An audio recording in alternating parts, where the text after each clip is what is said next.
Vamos a revisar los agentes inotrópicos y vasopresores. En esta primera diapositiva vamos a revisar la definición. Los inotrópicos se definen como aquellos fármacos que por sus diferentes vías intracelulares producen un aumento de la fuerza de contracción del miocardio, es decir, aumentan la contracción de la fibra miocárdica por sus diferentes mecanismos de acción. Los vasopresores son fármacos que aumentan la presión sanguínea para aumentar el flujo sanguíneo. Casi siempre producen vasoconstricción periférica. En algunos casos existen inodilatadores en los cuales se aumenta la vasodilatación y de esa manera puede existir también aumento del flujo hacia los órganos. Su uso principal son emergencias cardíacas y falla cardíaca refractaria, fallas cardíacas agudas crónicas, pero se utilizan en otras enfermedades como por ejemplo sepsis, como por ejemplo el trauma craneoencefálico, como por ejemplo la disección, la hemisección o sección completa de la médula ósea, por ejemplo.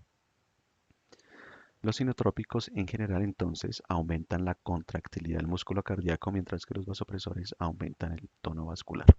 Todo esto para generar un aumento del flujo sanguíneo para satisfacer las necesidades metabólicas. Cuando esto disminuye, pues hay una hipoperfusión de tal manera que no hay una adecuada eh, llegada de sangre a los diferentes tejidos y por ende no hay un cambio, un intercambio metabólico adecuado. Cuando hablamos de perfusión, es importante recordar que la perfusión es aquella que nos permite entender cómo el órgano es irrigado por precisamente el gasto cardíaco. Recuerden que el gasto cardíaco es aquella flujo sanguíneo que le llega a un órgano en determinado tiempo, casi siempre un minuto. Cuando hay una inadecuada perfusión regional, entonces aumenta la coagulación, es decir, el paciente se trombosa, genera coágulos de manera más frecuente, disminuye su función renal, casi siempre aumenta el BUN, aumenta la creatinina, disminuye la función hepática con aumento de las transaminasas, aumenta el hilio paralítico, es decir, no hay un adecuado tránsito gastrointestinal, el miocardio no tiene una adecuada perfusión y el sistema nervioso central lo que está ocurriendo principalmente es una inadecuada perfusión también a nivel del sistema nervioso central. Entonces, pues, el paciente tiene alteración del estado de conciencia principalmente. ¿Qué encontramos cuando un paciente tiene alteración de su perfusión? Principalmente uno de los cambios iniciales es la hiperlactatemia, es decir, un aumento por encima de 2 a 4 milimoles por litro del lactato. También el paciente paulatinamente va a requerir más fracción inspirada de oxígeno, es decir, necesita oxígeno por cánula nasal y la relación presión arterial de oxígeno sobre FiO2 puede disminuirse. La presión arterial de oxígeno también se va disminuyendo, el gasto cardíaco puede disminuirse y adicionalmente hay déficit de base que es mayor de 4 que se evidencia en los gases arteriales, hay una saturación venosa de oxígeno mixta menor de 75 y finalmente una presión arterial inadecuada, disminuida, en donde el paciente entra en shock, shock hipovolémico, shock distributivo, shock cardiogénico, en general porque hay una inadecuada presión arterial. Entonces recuerden que el shock es la tensión arterial sistólica por debajo de 90. ¿Qué es el lactato? Que es uno de los principales marcadores de hipoperfusión tisular. Lo que vemos es que hay dos tipos de lactato que se producen endógenamente, un hiperlactato, un lactato tipo A, que es por disminución de la perfusión tisular, en donde recordemos que cuando hay hipoxia, el piruvato cambia a lactato, gracias a la lactato deshidrogenasa, y esto en, la- en donde no hay oxígeno o cuando no hay oxígeno. Pero también hay un lactato tipo B por enfermedades subyacentes, B1, B2 por medicación o intoxicación y B3 por errores innatos del metabolismo. El más importante que nos interesa es el lactato tipo A. Dentro de las bases fisiológicas de los agentes inotrópicos, recordemos que existe una excitación con contracción de los miocitos, un aumento de la frecuencia y de la fuerza de contracción y adicionalmente aumento del tono vascular. ¿Por qué hay contracción muscular? Recordemos que existe una unión entre la actina y la miosina, en donde la actina, que está aquí en azul, está cubierta por la tropomiosina, que está aquí en rojo. A su vez, la tropomiosina está unida a la troponina I, la troponina C y la troponina T. Aquí se ve una ampliación de esta figura, como podemos ver acá, en donde lo azul que aparece acá es la actina. Aquí tenemos la tropomiosina, que está en rojo, y a ella está unida la troponina T. Adicionalmente a ella está unida la troponina I y viene la troponina C. Cuando llega el calcio se une a la troponina C. Eso hace que haya un cambio conformacional de la troponina C, la troponina I y la troponina T, de tal manera que hay una desinhibición o un corrimiento, o corre mejor, la tropomiosina y deja libre a la actina, de tal manera que hay una unión entre la actina y la miosina y ocurre la contracción cardíaca, donde, como vemos aquí, gracias al ATP, permite el movimiento de las cabezas de miosina sobre la actina que aparece acá. Ese movimiento, como aparece acá, es un movimiento eh, que va de un lado para el otro y permite la contracción cardíaca. ¿Cómo se clasifican los sinotrópicos de acuerdo con Feldman? Los sinotrópicos se clasifican como clase 1, clase 2, clase 3 y clase 4. Esta parte es muy importante y es necesario que ustedes la recuerden. La clase 1 aumentan el AMP cíclico esencialmente y bien sea por también disminución de la degradación, es decir, inhibición de la fosfodiesterasa. Ahorita vamos a repasar esa parte. Y en general son aquellos que son estimulantes alfa o beta adrenérgicos. La clase 2 son agentes que afectan los iones, bombas o canales del sarcolema, como la digoxina.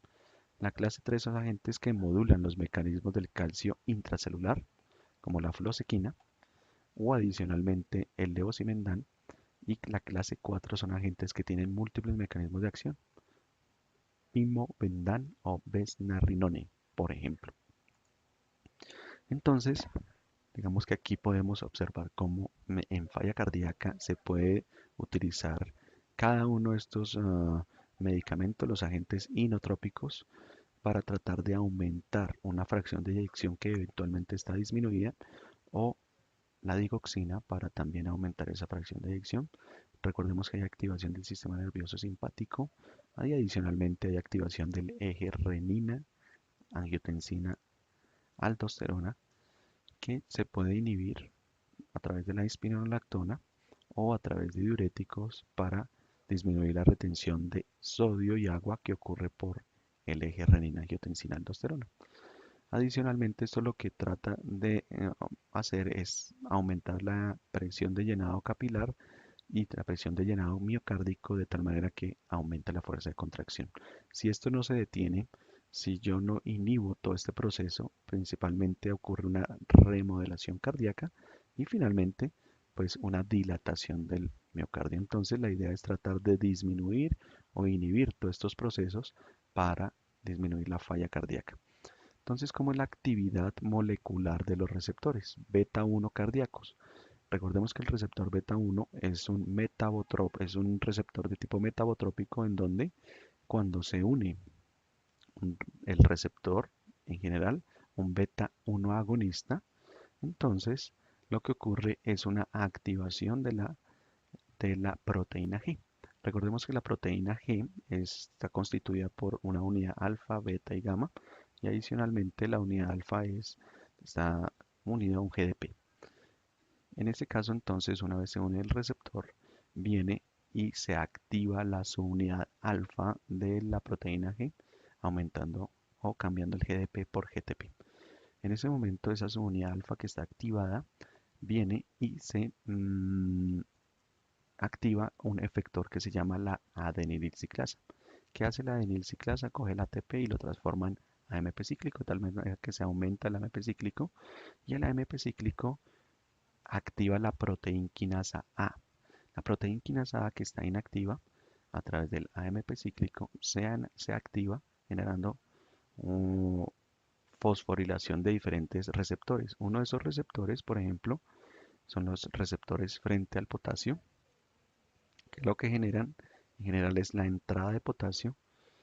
Y la otra posibilidad es cuando ya se eleva la concentración intracelular de potasio, es la despolarización de la célula, generando también fosforilación del canal de calcio y la entrada finalmente de calcio. Cuando yo aumento el calcio intracelular, entonces esto genera contracción de la fibra debido a la unión a la troponina C, el cambio conformacional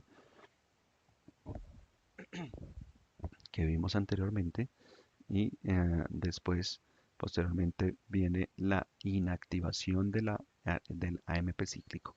¿Cómo se inactiva el AMP cíclico? A través de las fosfodiesterasas. Entonces el AMP cíclico se inactiva, vuelve nuevamente a AMP y digamos que hay diferentes mecanismos por los cuales yo puedo elevar el AMP cíclico. Si yo inhibo la fosfodiesterasa, pues también se eleva el AMP cíclico y yo espero aumento de la contracción cardíaca. La actividad molecular de los receptores beta periféricos, entonces encontramos si yo activo el receptor beta periférico, nuevamente se activa la subunidad alfa de la proteína G, aumenta el GTP, de tal manera que aumenta el AMP cíclico nuevamente, pero a nivel periférico ocurre que al activar la proteína quinasa A, el potasio habitualmente entra, pero algo interesante es que el calcio empieza a ser expulsado de la célula y de esa manera disminuye la contractilidad. Es decir, si yo estimulo un receptor beta 2 periférico, produzco vasodilatación. La actividad molecular del receptor alfa. Receptor alfa también es un receptor de proteína G dentro de la membrana plasmática que es esta. Entonces se une un estimulante del receptor alfa 1, por ejemplo la adrenalina, y en este caso, la proteína G se conoce como la proteína GQ. La proteína GQ viene y estimula la fosfolipasa C. ¿Qué hace la fosfolipasa C? Degrada el, el fosfatil inositol en diacilglicerol y en inositol trifosfato. ¿Qué pasa con el inositol trifosfato? Va al retículo sarcoplásmico, libera calcio y el diacilglicerol estimula la proteína quinasa C y esta proteína quinasa C aumenta el calcio intracelular. Esto aquí hay un error, esta es proteína quinasa C. Aumenta el calcio intracelular, si yo aumento el calcio intracelular, entonces produzco aumento de la contracción cardíaca. Aquí, hasta aquí esta primera parte de la revisión de los inotrópicos. Por favor, revisar adicionalmente la literatura que se anexa aquí en el aula virtual. Muchas gracias.